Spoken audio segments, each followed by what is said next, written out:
मु शशिभूषण दास राज्य अतिरिक्त साधारण संपादक ओडिशा अमला संघ। आज आम गोटे सांबादिक सम्मेलन रखी देखु आमर जी थे पूर्वतन साधारण संपादक ओडिशा अमला संघ श्री चित्तरंजन से क्षमतार अपव्यवहार कर चलते माननीय मुख्यमंत्री ओडिशा को से गोटे पत्र लिखिले जे राजस्व अमला संघर जो डाकरा बंद डाकरा से ओडिशा अमला संघर कौन सदस्य सामिल नहांती। ओडिशा अमला संघ आम सरकार सहित अच्छी बोली सी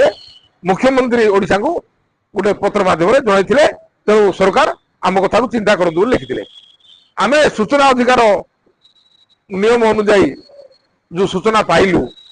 कटक उपजिलापाल कार्यालय से गुरु गोविंद दलई जे आमर ओडिशा अमला संघर राज्य गणमाध्यम संपादक सी 11/8/2025 रु 25/8/2025 तारीख पर्यंत राजस्व अमला संघर आंदोलन सामिल थे। यही प्रत्येक जिलार आमर जो राजस्व अमला माने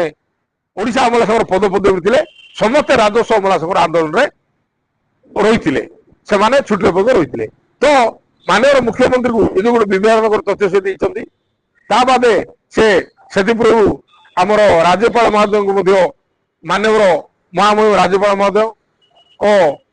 मुख्य शासन सचिव आमर उपबाचस्पति को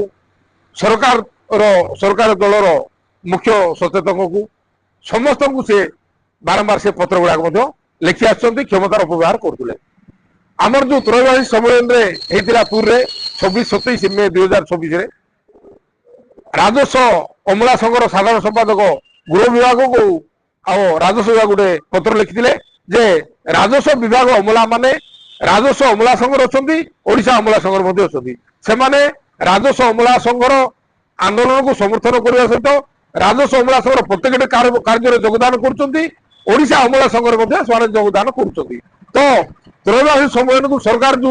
2 दिन छुट्टी स्वतंत्र छुट्टी मंजूर करते घोषणा करते से छुट्टी दिया न जाऊ से पत्र उल्लेख कर तो गृह विभाग सचिव राजस्व विभाग सचिव को गोटे पत्र लिखिले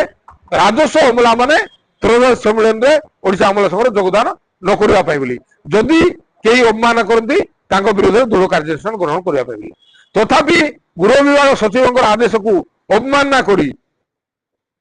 से ओडिशा अमला संघर त्रयोदशी सम्मेलन में 2 दिन योगदान करथिले तो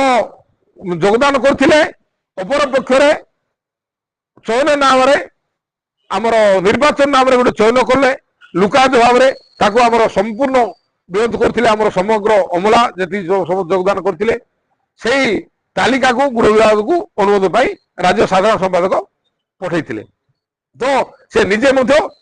साधारण संपादक पदवी रही नाम से सुपारिश कर गृह विभाग सचिव को गृह विभाग सचिव नहीं कैफत तलब करते 7 दिन भितर से पक्ष रखिए और समस्त तथ्य प्रदान करेंगे जो जालियाती कर मुख्यमंत्री को विभाग तथ्य देते आमर महामहिम राज्यपाल को लिखिले मुख्य सचेतक को लिखिं उपबाचस्पति को लिखिं